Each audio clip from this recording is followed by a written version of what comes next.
went to Hampton University for undergrad, poli-sci major. From there, I went straight to working on the Hill for Congressman Albert Wynn. Initially was in community relations, but then ended up being in, campaign finance and some of those things. But politics is tough. I mean, like I'm a Leo, and so I have like a tough lioness aspect of me, but like I'm really truly heartfelt. So like some of the like rigor and nastiness of politics just wasn't for me. It So can weigh you after down, sure. it does. I mean, you have to be of a certain mindset to really do that.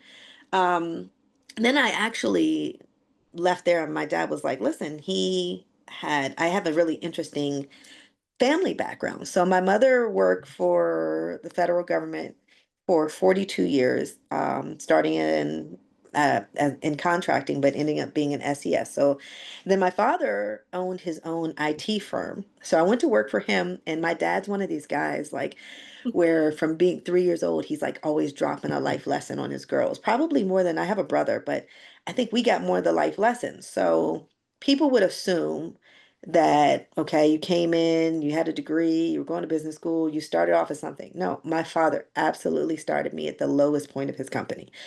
And at the time, of course, I was a little offended, but he has a true belief that you can't achieve anything, you can't understand anything, you can't run anything without understanding how each mechanism works.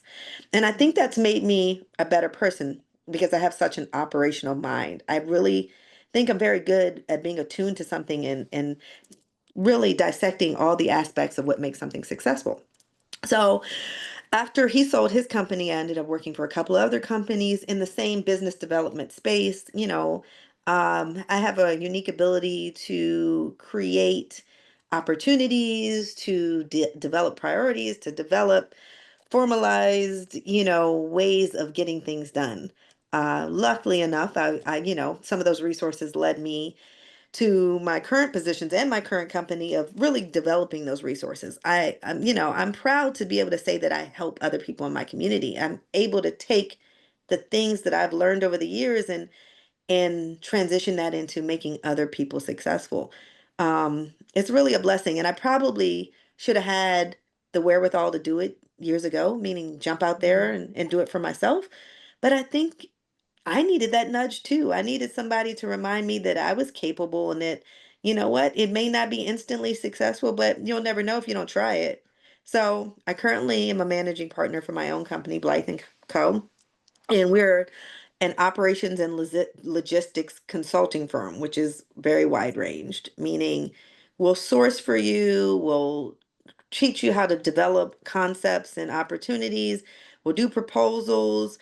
And in general, we're lucky to be in a city like we are where relationships are the key to everything. And I think I could say the cornerstone of what I do is building those relationships.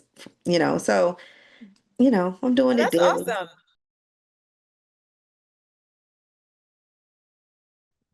Contracting, whether it's with the government Hmm. or with private, companies, is something that everyone always wants to learn. And I don't know if you agree with this statement or not, but what I have found in whatever organizations that I've done contract or, when I'm in the contract phase, particularly larger organizations, everything is piecemealed to you.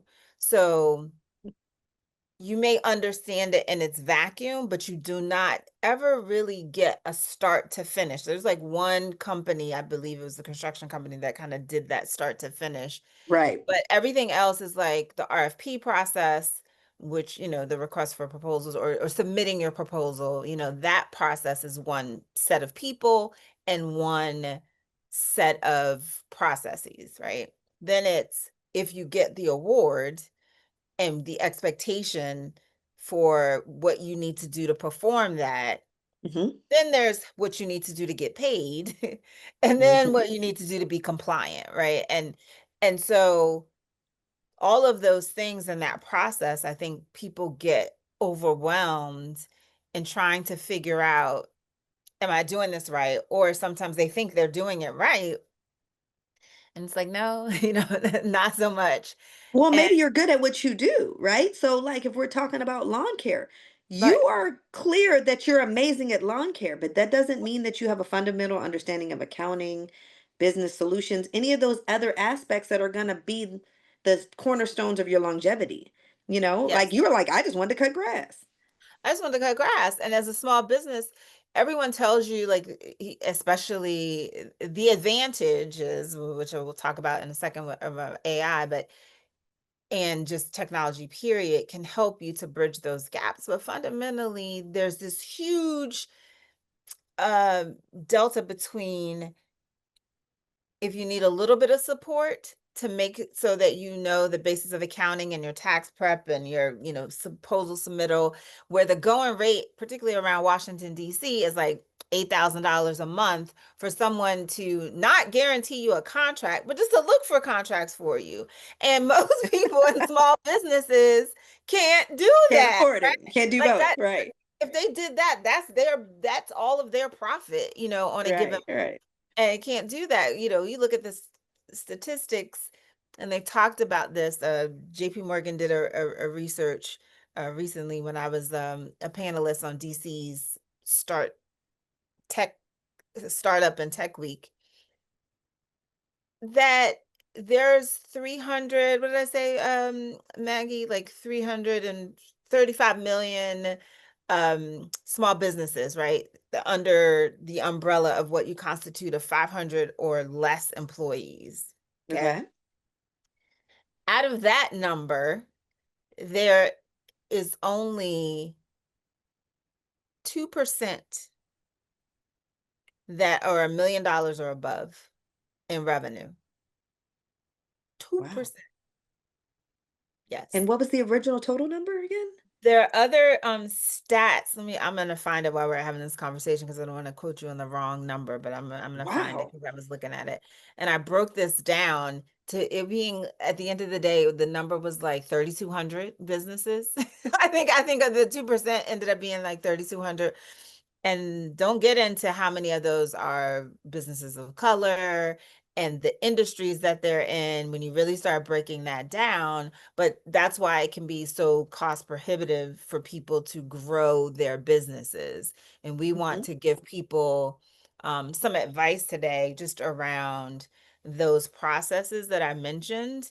And just first, if you understand that they exist, Right. so we're going to put a graph together for people that's like, here's the beginning and here's the end, and then rinse and repeat, and maybe who you should talk to about that and having an understanding. But you can't wait for someone to tell you. Like, you've got to ask and understand that as you go into it. And I often tell people, we have uh, a library of documents and stuff that we use for contracting and and submitting things, but we also have what I call a bid document to decide, are we yes or no, if we're even going to be bothered bidding on something, because Yeah, if the bid no insurance bid. is That's a too high. standard. Yeah, bid no bid. And a lot of people, they do it in their heads, but they don't formalize the process. And I think the greatest thing that I have learned doing business with government and construction in particular, these two industries, is to have templates so that I don't have to reinvent the wheel, right? And to shorten it, because this much time is the difference between you getting that bid in by 1 o'clock or not. And Or who's reading it? Listen, I'm being on both ah, sides of it. With my clients, right? yeah. I bid no bid is big because everybody assumes that because an opportunity is before them, like I have to go after it.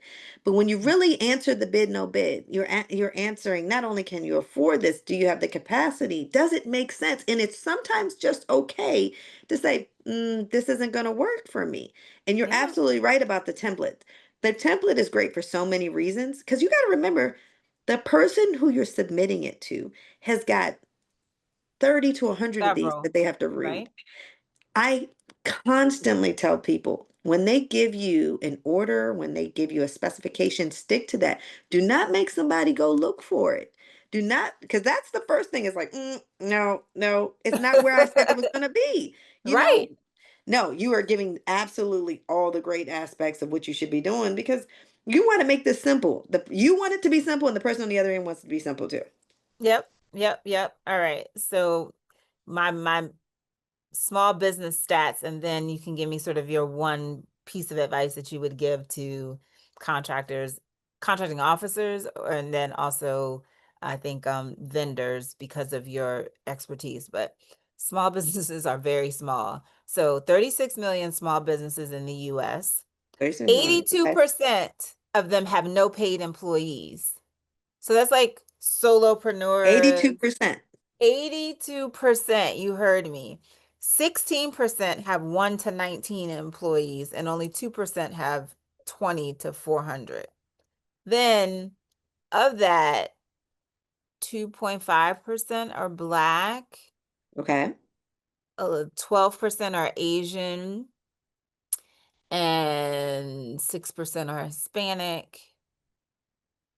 Is that male, female? No, that's female. So, I mean, that's all industries. So the industries that predominantly of $1 million in revenues and above are like accommodations, high-tech manufacturing, metal machinery, wholesalers, and restaurants. Like that's a large part of That makes sense. where Asian businesses are.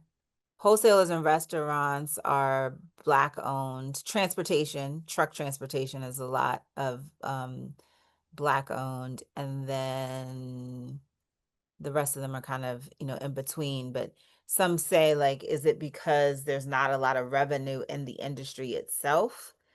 So picking your one thing I also learned from the city was find who target who is buying what you're selling, right? Like if they're not buying it and you're just like, oh, I just want to work for the construction or I just want to work with government. Well, you have to find the right agency that's going to help and is actually buying what you're selling. Otherwise, wasting your time. Yep, Yeah, yep, yep. I think that like I always talk about the experience of things. And I think when people talk about experience, they think that only applies to a restaurant or a vacation or anything, but it absolutely applies, I think, in business. If you think about anything you do, whether or not it was more expensive than you wanted it to be, whether or not, you thought it was something you're going to like, you walk right back to the experience of something. I can't tell you how many times I've said, wow, that was like such a knowledgeable experience, or I had so Mhm. much fun, or that was so pleasing, even though I know it may take me out of my way or cost more. I'm going to still circle back to that. I tell people cultivating experiences or making yourself unique or resourceful is the key to things. Yeah, absolutely. So experiences, like using those and leveraging those.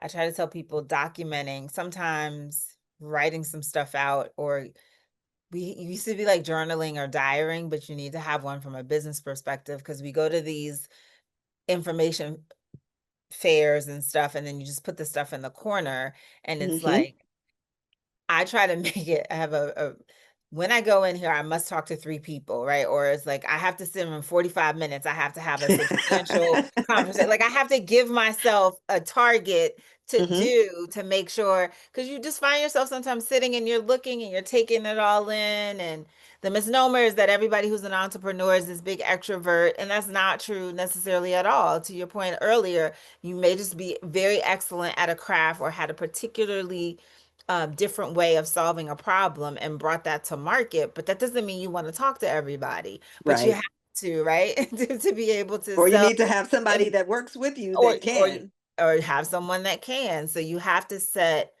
strict guidelines for yourself.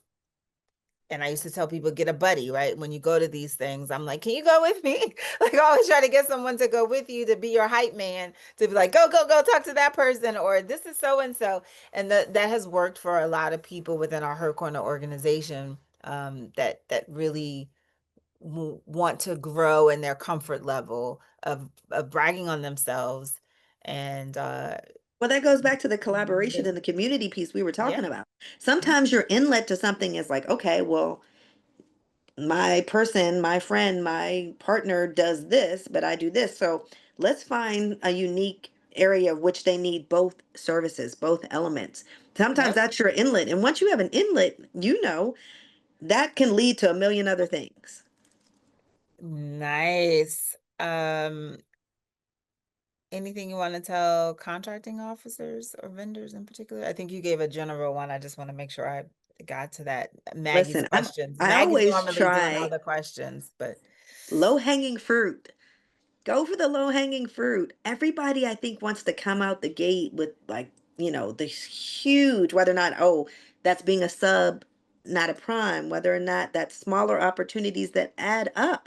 People always who are saying, okay, I'm looking for $1 million contract. Okay, but we could be talking about $110,000 contracts. I mean, or whatever we're talking about. You know what I mean? right. I think that The low understanding that hanging fruit. growth, Yeah. no, yeah, low hanging fruit and growth, and then that's giving you a million things. That's giving you past performance. That's giving you the opportunity to not stretch your capital, but still be gaining expertise in a particular field, so that when you get to the point where somebody's offering you $1 million and you need 50 employees, you've gained all those little, experiences, opportunities, and all the negative aspects of what you needed to learn, the knowledge of being successful. I would have to say you're worthy. Mm. I think for a long time I doubted. Listen, I've never had Like when issues it's like like being insecure. So I don't want to make that seem like when I say you are worthy. I wasn't insecure, but like challenging myself to understand that I can jump out there, I can do anything. Understanding that I got this. You know what? I'm super smart. And even if I do mess it up, it's okay. I'll figure it out. I'll keep stepping. I feel like at 40, I ladies, meet our understood new that. facilitator. She said you got this. Like, it's like that's our tagline. Like, we should Yeah. welcome to the family, Jamel. Like, no, go ahead. But no, Yeah. yes, I you're think I took worthy. for me to be 40 years old to just be like, I don't care what anybody thinks about it. I got it.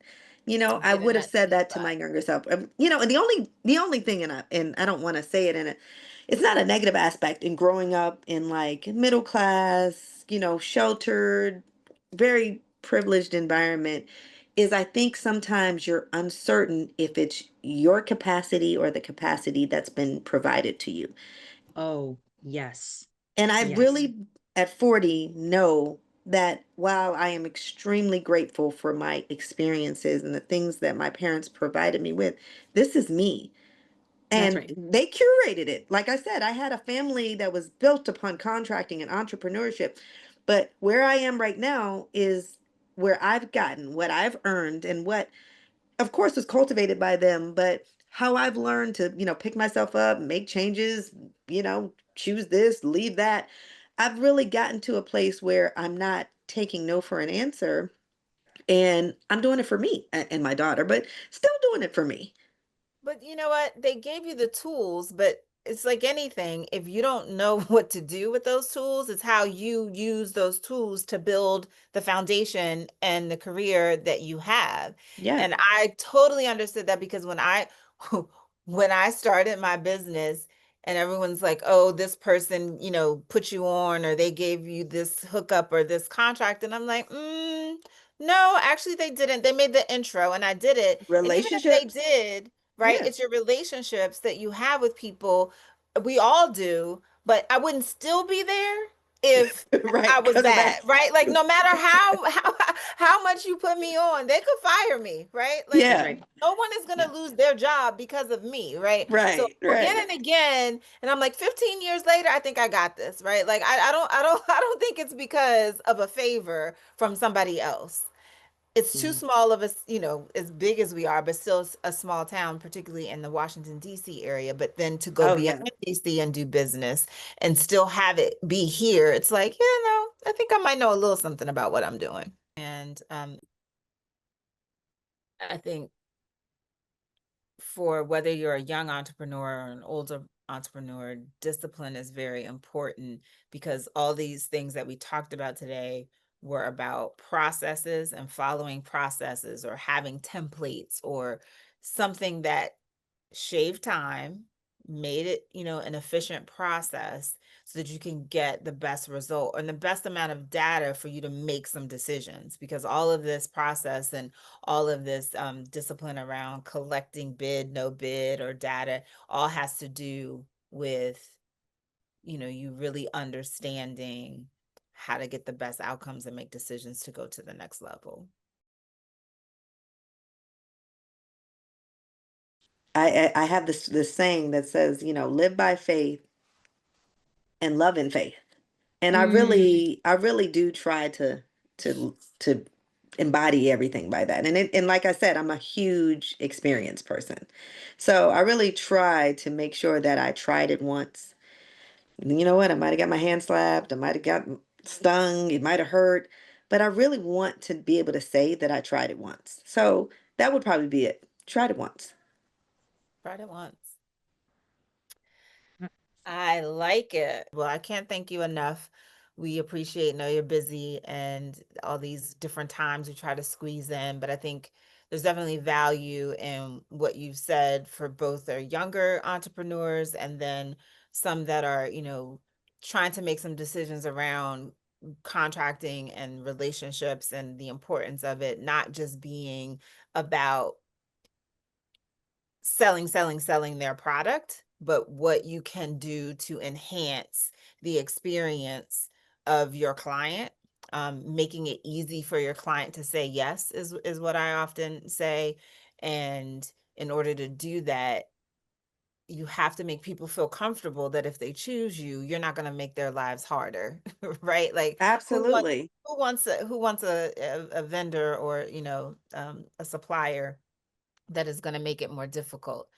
And I think having people to slow down and those experiences and really not always try to go for that largest contract, like you said, and going down into something that is accessible and, give it a It's try accessible. first, right? Because you only got one reputation.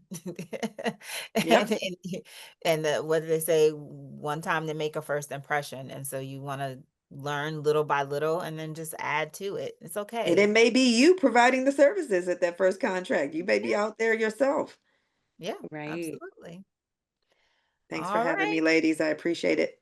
Thank you so much. We appreciate you back.